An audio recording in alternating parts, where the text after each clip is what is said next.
Welcome back, ladies and gentlemen, to the Coach 'em Up show. I'm Travis Turner. That man on the screen next to me is Ed Chapman, and we will resume our coaching resource series.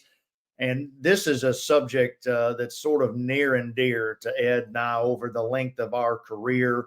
Um, and everybody who's ever been there you have been there. If you've coached, if you have lost, if you have had your club perform miserably, you know this feeling. So the title for today's episode, this could have gone either way. It was a fight to the finish to see how we would title this one. If you've joined us for our first few episodes, we like to tie this to classic music. We're going with the old Hee Haw standard. If you're old enough to remember that country variety show, Hee Haw, they had a great segment called Gloom, Despair, and Agony on Me. That wins out today, Ed. It was close. We almost went with I Am a Man of Constant Sorrow, the great standard from Oh Brother, Where Art Thou? But what this is about is coaching will make you miserable, especially if that's where you like to live. I've been there. You've been there. In fact, you and I together, I know you've seen some people star in a negative role. Has anybody ever been better at being miserable than me? Right. I don't know of anybody. I've never personally encountered them. Don't talk about a guy that can find the dark cloud, or as you say, the dark cloud is always traveling over your head It's anyway. just already there. Yeah, you don't have to look for it. And Already there. what you what you what you have the ability to do so uniquely at times is to point out to the rest of us that feel like we're basking in sunshine. You point out to us that directly over your head is a dark cloud. So being you can always find that which might make you miserable. It's that, of course, it's that constant desire to reach a higher level of performance, and the sense and the knowledge that perfection cannot be achieved, but it is supposed to be pursued.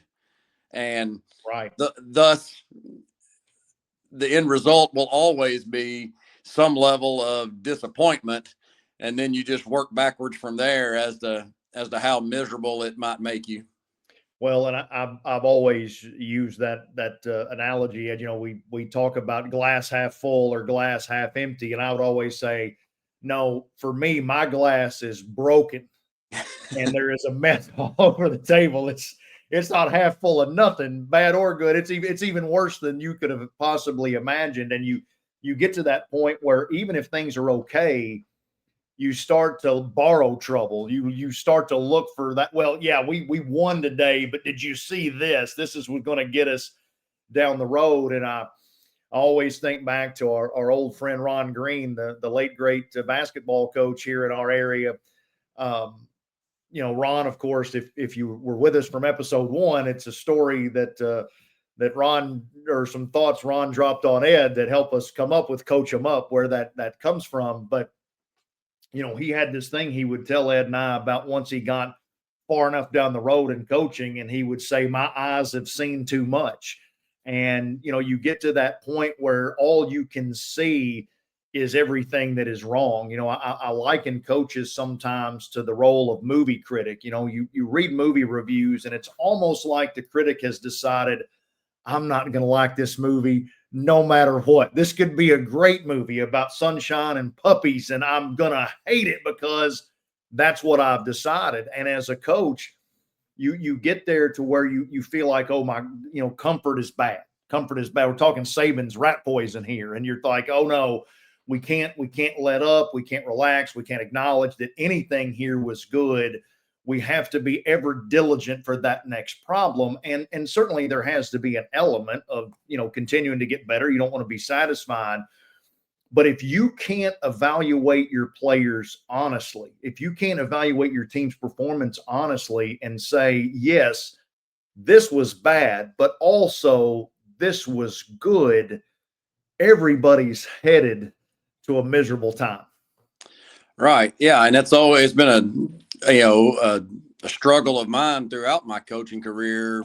Once I learned to view the game with a critical eye, um, I noticed very early on after getting into coaching, that it was impossible for me to watch games and enjoy them from the standpoint of a fan. You know, I couldn't just be a blinded observer who was able to only see what they wanted to see from the perspective of someone who cheered for a particular team. I have to watch it critically, which then feeds into my natural inclination, which, you know, I have to admit it tends toward the pessimistic, although I've always tried to rationalize it and say that I'm just a realist, right? Right. I don't Right. I don't allow any sort of fluff and super soft talk about how good things are or whatever. But I do lean more toward the, hey, this is not good enough. This won't work against the best teams, or you've got to, now you did it against the best teams. Now, can you back it up and do it again the next time? But there is a balance that has to be found. And again, as we talk about the changing of the generations and the mindsets of the young folks that you're going to be involved with coaching, is you also realize that this is just the way humans are. They need to know that there's some level of approval. They need to know that there is something that is positive, that is being acknowledged and rewarded to some degree, while at the same time appreciating the fact that somebody is not allowing them to get comfortable, because that natural human state of contentment that always sinks in upon any level of achievement, it will sabotage. It is true. It will sabotage your eventual growth if you believe all of your positive press clippings or all your positive feedback is the only thing you ever hear.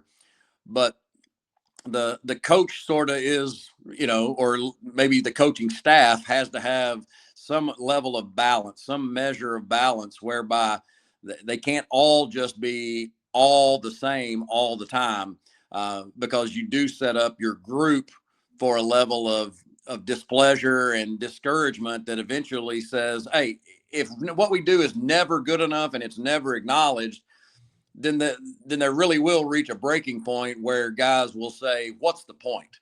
I mean, Right. what is the point? Why bother? It's actually become a running joke the last couple of years with the boys basketball team at Callaway, where I assist, that hey, if we could ever make Coach Chapman happy, if we, because that's my balancing act with Right. Coach Cleaver is a positive guy by nature in the way that he gives feedback. Then if I say we did well, then that gets the bug eyes from the guys sometimes, and they're like, "Whoa, Chapman said we did something well. We must have really done something well." And now I just try to play off of it, and not come across as quite so harsh and critical and impossible to please. Well, and I know for you that's been hard won, and we're kind of gonna go into your personal journey with it, Ed, in a little bit, so we can show anybody that is struggling with this idea that you can get to a better place, and I'll let you talk about how you've gone there. So I want to talk about a couple things, and I'll tell a story on my partner here a little bit. It's on both of us, but it's all I've always enjoyed it, particularly from his side of things. It will tie in also to a degree to our next episode, which will be what it's like to be fathers coaching sons, and whether or not that's a good idea, how you get through it if you do it. By the way, the title of that episode is going to be "The Hard Way Every Time." But Ed is my right hand with our baseball program some years ago, and with his oldest child on the team and involved in this particular game. We had a very young team. We were struggling very much, and we had gone on the road and we were playing really well. And going into the sixth inning, we had an 8-run lead, and it looks like we're going to get a rare and much needed victory.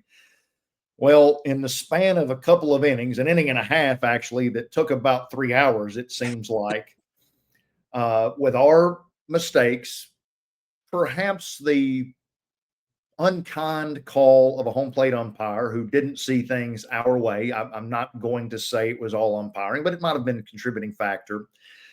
And also some things done well by our opponents. Before the game ends, we are now on the wrong side of a 1-run deficit. That's right. 9 turned against us in an inning and a half, and we end up losing a game 13-12 that we had once led 12-4 with 6 outs to go.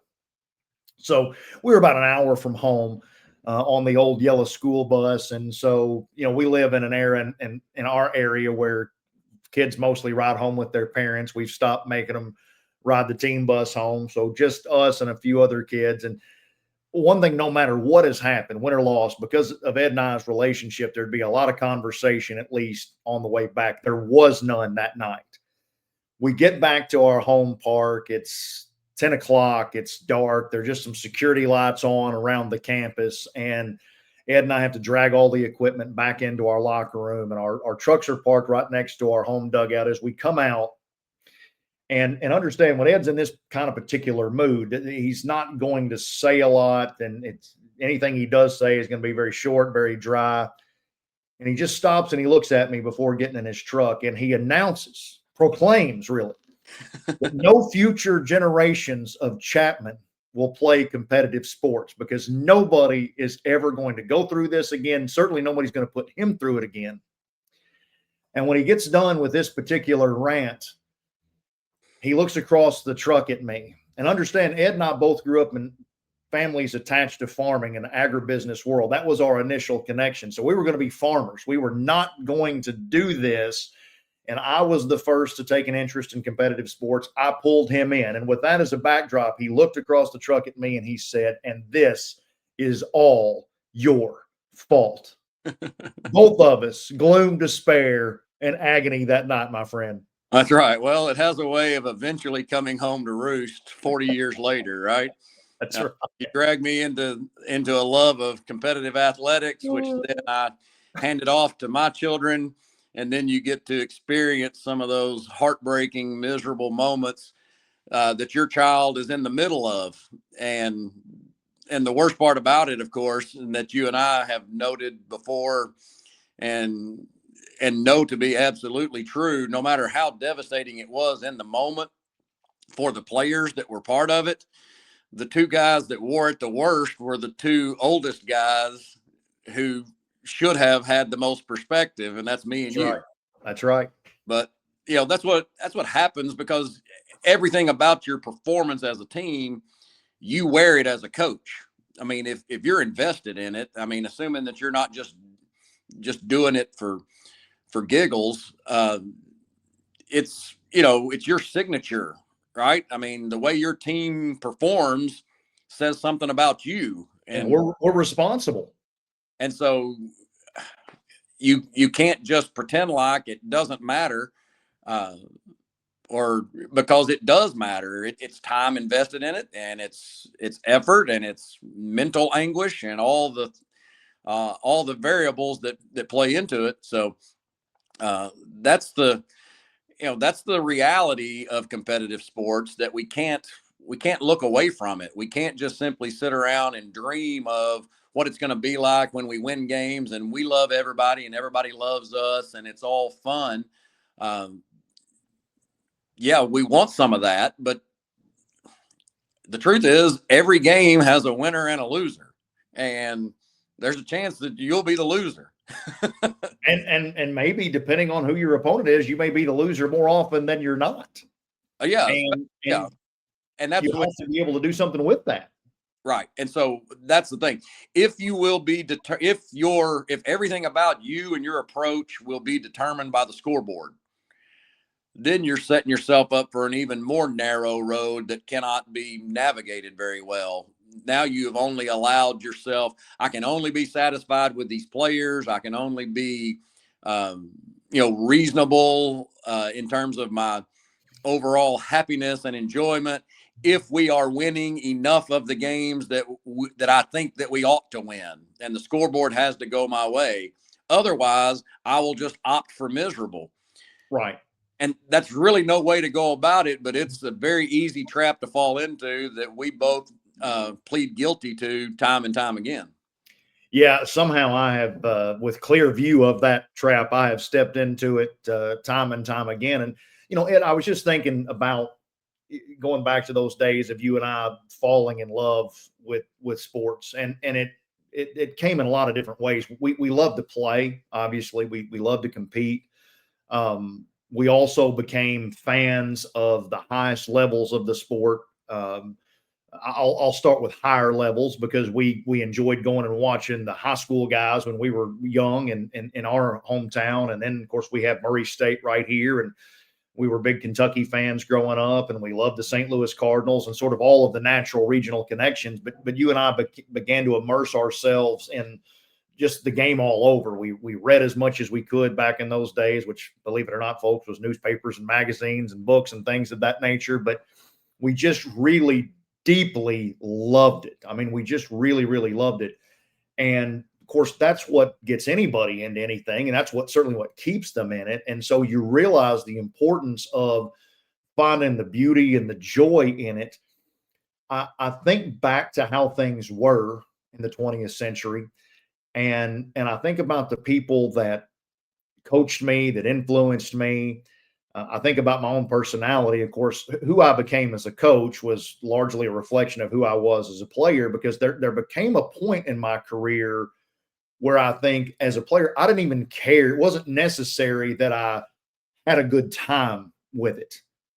It became sort of a compulsion to compete, to see how good I could be, to try to be the best. And so I reacted to everything then like I would later as a coach. And I think people tried to do something with me as a player. I think the impermeable nature of my head sometimes was like nothing was getting through. But you were there for that as well. I didn't need, somebody said, "Are you having fun?" I hadn't considered that. Yeah. I hadn't considered that. And it makes you think about now, as things are different, as kids are different, and obviously some kids are also highly competitive. But what is our responsibility, not just to the group, but also to individuals, to keep ourselves in a place so that we might help them learn to love and enjoy what we're doing, whether it goes well or not? Yeah. I mean, that's always one of the strains, because your tendency is to point toward, what's the immediacy? The immediacy is I want to win the next game, right? Or at least make every effort to. But at the same time, there has to be this overarching sort of umbrella approach that says, okay, in the big picture, we're teaching people to put themselves out there, so to speak, you know, risk the exposure of failure, which I think is huge as I've come along, is teaching people that it's okay to experience failure on the way to mastery, or at least some level of mastery, right? There is this human desire to avoid that which makes you look bad. And Right. so, you know, to encourage that in young people, to explore that which is difficult, that which does not come immediately naturally to them, to experience the failure of the fact that they can't master something right away, but then to figure out, okay, now you fall in love with the process and the hard work that brings about some measure of improvement and some measure of mastery. Um, you know, so while this umbrella approach that says we're trying to develop people that are resilient, people that are unafraid, people that operate with a desire to improve and to maximize their potential and to do it together, then down into the micro, it becomes, okay, how can I help them process what's happening to them and how they can move forward, and that they can find the pleasure and the enjoyment in something that is challenging, that makes them uncomfortable, that that risk quite a bit in order to accomplish something. those are the things that build legitimate skills that are meaningful going forth, outside of whatever your technical sports skill requires you to do. Being able to have an honest evaluation of oneself. And like you said before, from a coach's standpoint, can you honestly evaluate your team? And then can you give some scale that allows you to say, what would success look like for us? Yep. And do it without tying it to, we have to win X number of games. Or for the player, can you tie it to something that doesn't automatically say, I have to, bat a certain average, or I have to score a certain number of points, but I can instead just simply evaluate, am I making the progress, and am I learning to love the hard work? And it's so corny, but it's there's a lot of truth to it. Those old sayings are old sayings because they have some truth to them.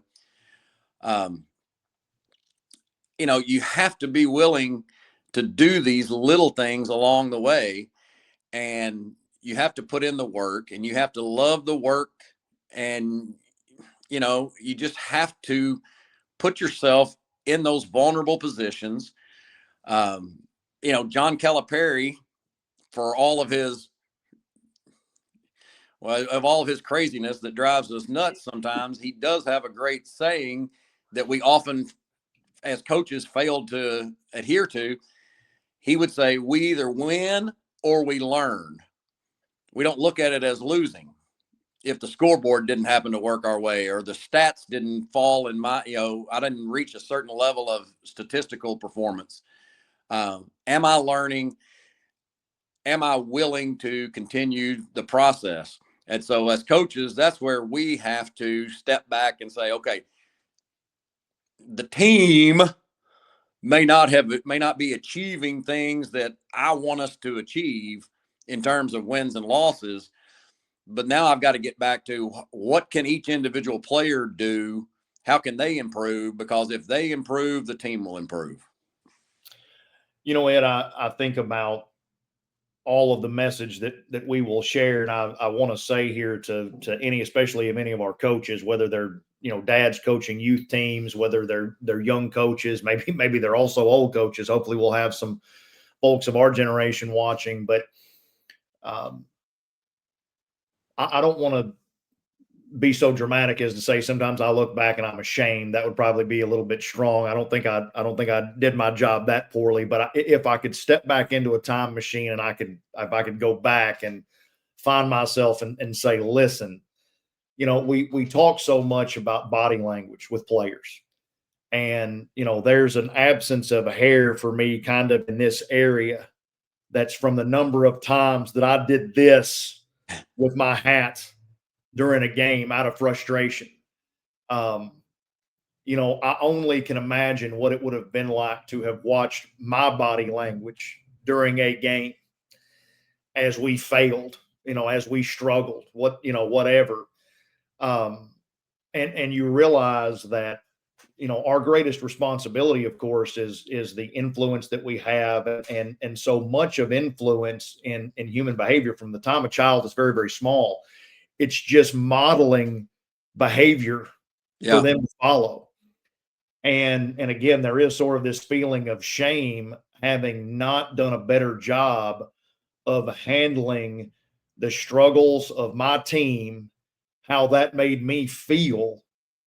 I should have handled that better. How do you ask a 15-year-old to handle their failure better than when at 50 you can't handle your own? Right. And we've already mentioned to folks in some of these previous episodes the idea of killing your pride and making your ego die. And to all coaches, I would say, guys, simply, this is the thing.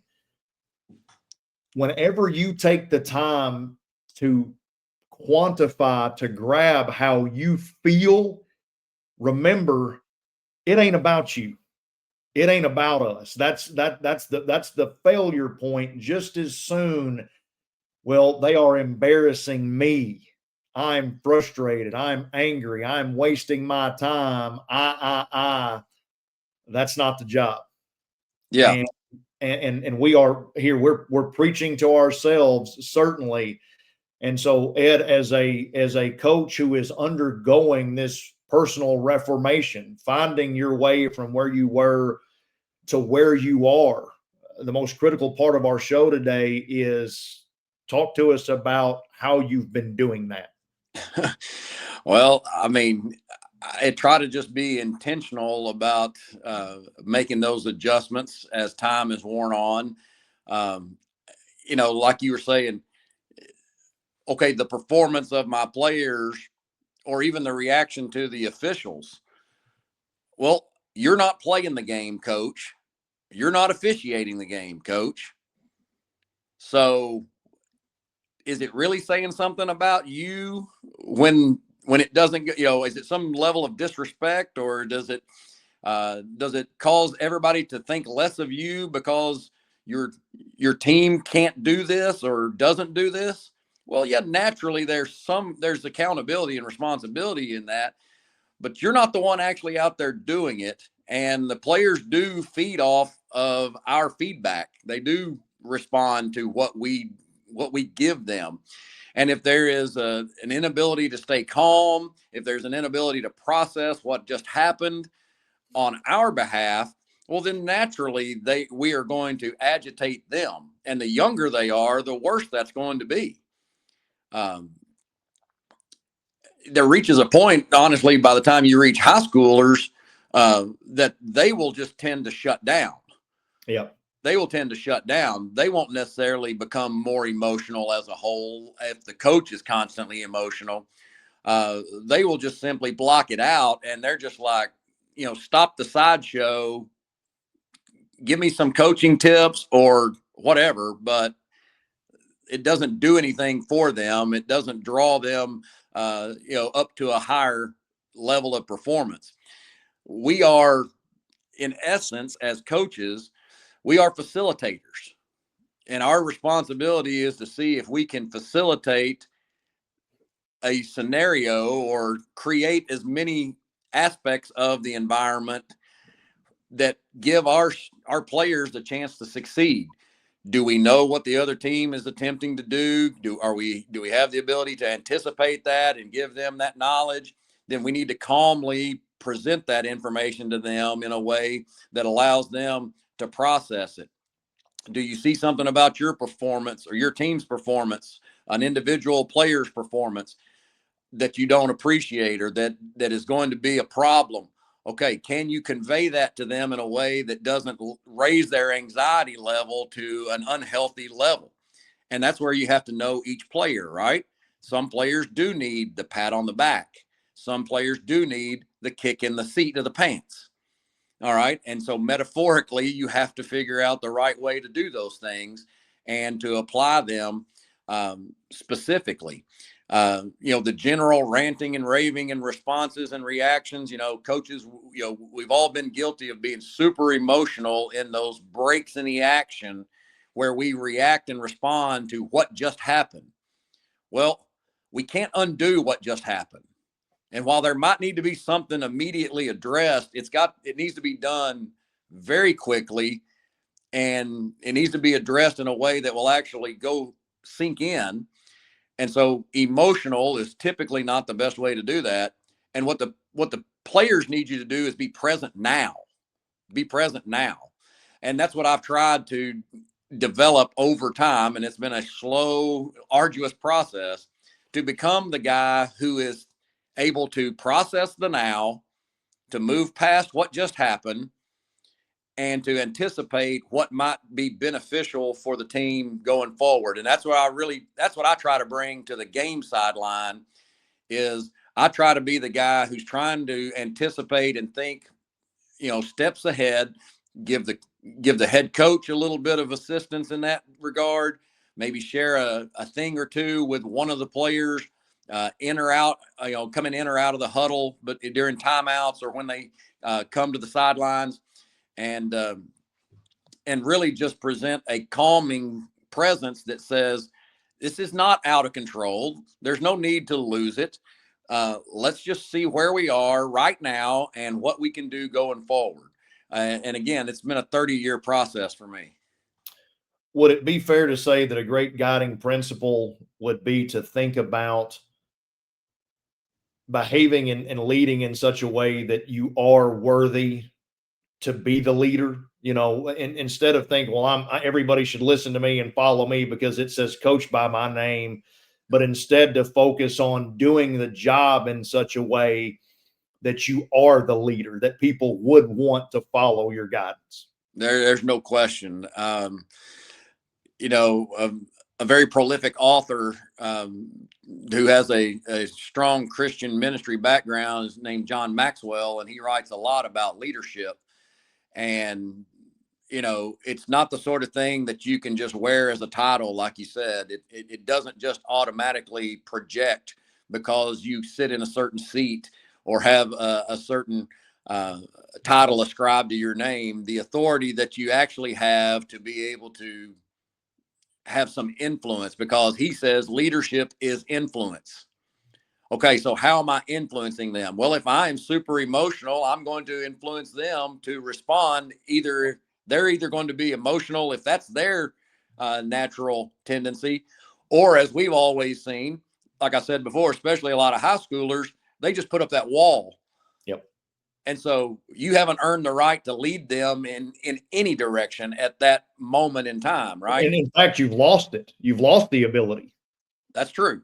That's true. Now they go into self-preservation mode. Now they go into protection mode. I will not allow this person with this level of response to impact me. I will either fight back against it or I will shut down. But either way, you're not getting the desired response. And so, yes, that is the key, is you have to earn day by day. Okay. Leadership is not something that you can just claim one time. You earn it day by day. It goes back to servant leadership. Again, it's those old goofy, corny, statements that have a lot of truth to them, but are they really going to follow you if they don't believe that you care about them? Right. I mean, Right. why should they care what you have to say if they don't believe that you even, if they don't sense that you care about them? We think we're coaching the game. We think we're controlling and manipulating the game, but we're coaching people. Can't forget that ever. And, as we build this coaching resource, that's that's kind of our primary mission, is to help coaches lead and to have greater influence, the right kind of influence with these young people that we may be coaching. But also, Ed, I'll kind of head to the finish line with this. We want to do a better job for the kids. That's job one. But we also want to help our coaches live better lives. We want them to not burn out. We want them to love what they do. I think you can tell them, as you have made some of these changes, as you noted, very intentionally, and not always perfectly, but always intentionally, it has helped you feel better. You're able to sleep at night. You're able to not let games impact your relationships with your family and the people that you're around. Putting it in its right place, finding that perspective, helps Ed Chapman feel better after Coach Chapman punches out. Yeah, no question about it. No question about it. And what I found is all you really need to do is get past the point of coaching your own child, which leads us right into the next episode. But that's where the most significant transformation happened for me, is when I didn't have a child involved in playing any of the sports that I was attempting to help coach. Right. 30 years of experience and not having your own child in the mix. Suddenly I became grumpy grandpa who could at least get over it quickly. Yeah, you can go to dinner now and it stays back there, right where it was. And it is such an interesting thing, because Ed and I both understand, obviously, that anyone who gets into coaching and invests the way that we have, the way that so many coaches do, and I hope people appreciate that. We'll have to address that in an episode probably at some point, is just how much coaches give of themselves. And I won't even say labor, but it is a mission of love, both of the game and then hopefully of the young people that you serve. But balance is, and perspective. It's so critical to doing this, especially if you were going to do it for a long time. I think we could learn so much from people who have managed to survive it and thrive in it, and help their players thrive under their leadership. And one of the things that Ed and I will be doing here on Coach 'em Up is we will be bringing in some of our friends and colleagues across the coaching game in various sports. There are so many great resources out there, and we look forward to hitting a point where we have time to bring some of those folks in, and we'll let them talk about their particular journey. Obviously, we'll have questions for them that hopefully mines out some great stuff. But I think, again, when you talk about this idea of a coaching resource, and we started with this way back as we got started in our initial episode, is have mentors, have friends, have colleagues, people who help sharpen you and keep your perspective in a right place. And Ed, eventually, if you have the right team around you, you will slip into some gloom, despair, and some agony. But having a family around you, having a setting where people are encouraging and they remind you, hey, that can help get those clouds and send them out. Yeah. I mean, that's obviously those things are critical. I mean, you cannot tie the identity, your personal identity, into being the coach of a particular sport or team. Your identity has to be found elsewhere in more significant, more lasting, more eternal things. And, alluding to something that you mentioned there in that closing comment or so, I think one of the shifts that really I would encourage anybody to try to develop is, you mentioned a love for the sport and a love for the players that you coach. And the shift that I would encourage anybody to try to adopt is reverse that order and start with loving the people that you are serving, loving the people that you coach. Okay. And that doesn't mean you have the exact same relationship with all of them. We know better than that. Right. But you start with loving them, and then you love the sport that brings you together and gives you the chance to grow and to work. And you show them that it's a beautiful thing to work together, that hard work is its own reward. You show them that by your selfless effort and your dedication to the craft, to learning all you can learn, but to serving others. And I think that will serve all of us better if we realize and can make that shift to love and to care about those that we coach even more than we love and care about and protect the sport that we love. Because if we love the sport first, then by nature we're going to have we're going to have a relationship that gets really rocky with the players when they can't play the sport the way that we want them to play the sport. And we want to try to avoid that. Well, great words, my friend. And if I've got this right, you can't even have the sport without the people. Huh? Right. We forget that sometimes. We would do well to put those things in the proper order. My friend, thanks. We're going to take a little break here and wrap up this episode here on Coach 'em Up, but we will be back with more coming up next. For any of those of you who have dealt with coaching your children, maybe you're doing it now, maybe you're thinking about doing it, maybe you have family who are struggling with it. We are experts in that particular struggle. Maybe we can also help you deal with a little bit better through our hard times and our failings there. That's kind of where all this is born of, what we have done and experienced over the years. But we're going to put a bow here on episode 4, my friend. Thank you. We'll let you take a break, and we'll be back with episode 5 here on Coach 'em Up.